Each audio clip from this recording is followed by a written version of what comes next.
In this video, which is also another school project, by the way, we're going to be talking about Iridium. And basically, I made a PowerPoint and I had to play by the rules that the teachers let us do. But basically, we're not to be creative. So I try to explain in detail, like, what to do. And I just cared for myself. So besides that, we're going to talk about Iridium. Hope you enjoy. So this is Iridium. It's number 77 on the periodic table. It's one of those transition metals that not a lot of people know about because we do not mainly talk about transition metals. Like, honestly, when was the last time you ever talked about a transition metal? Yeah, that's what I thought.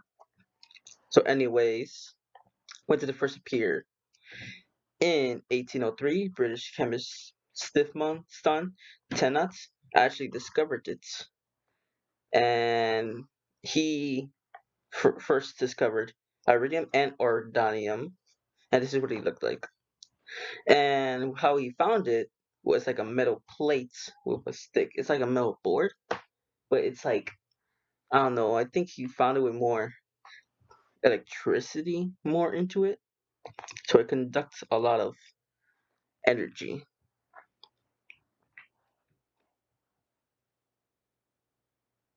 So now we're gonna talk about its properties.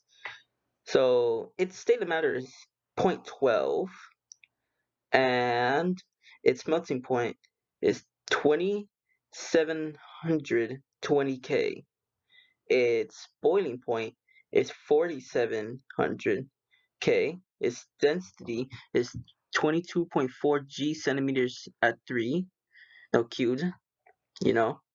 And it decays by emitting beta particles and gamma ray radiation. Now, by that, you might think it's dangerous. What if I told you it's not dangerous? Now, you might be wondering, how is it not dangerous?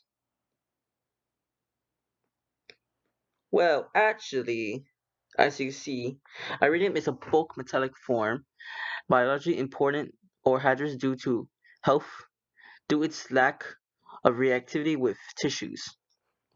So, in case because I did not speak that right, as long as it's in the solid form, it cannot hurt you chemically, but it still hurts you physically because it's a freaking solid. Like, what else do you want me to say?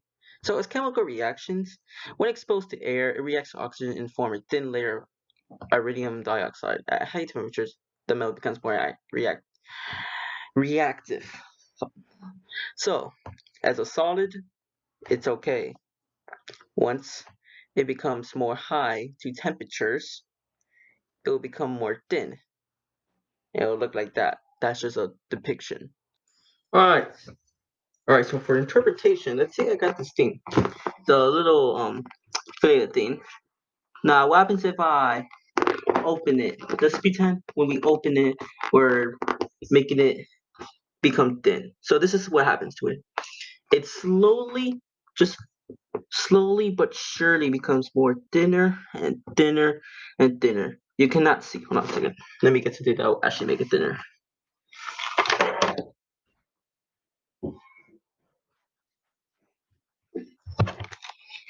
All right. So it will slowly become thinner and thinner. As you can see right here, it's more thinner and it just starts losing all its solidity and become more liquefied in basic terms. But besides that, yeah, this is what happens. This is slowly turn into a thin layer of iridium. So yeah, that's all I can say. So its uses are actually pretty commonly used. It's used in spark plugs. It's also used in tip of fountain pens, in electrodes, in standard meter bars, and anything that has high amounts of energy. So anything that's very hot, it could be used in. Alright, so about the spark plugs. Only this part, the tip, is the iridium. Inside is not the iridium. That's just other type of metal that I am not going to research because no, that's not part of my project. Its electron configurations is 1s2, 2s. I'm not going to say that. You could just read it because I am not reading that. No. All I can say, it goes up to 6s2. That's it.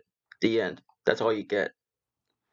And it's what do you call it? Shorthand form is XE 4F14 5D7 6S2. So its orbital form is like this. I found this on the internet. I am also not going to read this because I don't need to. This is not necessary. Really not necessary. So this is a spore model. It just looks like a whole bunch of circles. But if you know orbitals, you know that it's by how much it could fit in. And so this is how much it will fit in. And besides that, that's kind of all it is. And we actually end the video here. If you stay after this, it's kind of just gonna roll the sources I had to include also on this project.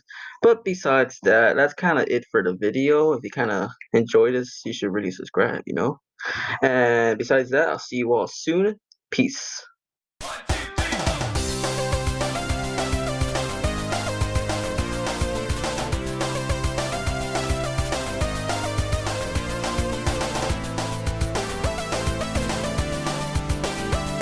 Hey, guys, you should really subscribe. If you don't, then you are biased and I will report you to the CEO of Anti-Bias Seal.